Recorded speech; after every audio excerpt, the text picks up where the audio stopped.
When you parse the rent rolls, you can see we fetch all the units of this rent roll, and then you can see the insights of this rent roll, including when the leases end. Also includes things like what's the range of all the rents of this unit type and how many units of each unit type. If you have a rent roll that looks like this, which has some charge fees, pest control fees, AI is smart to know that these rows do not constitute your base rent. It only includes line 3, which is your base rent, but line 4 to 7 do not have the base rent. We do a pretty cool anomaly detection on your T12. For example, it will say that, hey, month 12 here does not have your property insurance and your property tax. This is not a good T12. Make sure you go back to the seller to get an updated T12.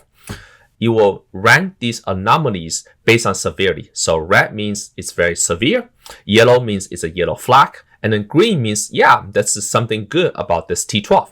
So you can do a very easy first pass by uploading your rent roll and T12, and you can drag both of them at the same time, and then we will give you enough information for you to investigate if you want to move forward with this deal before you do any kind of full comprehensive underwriting.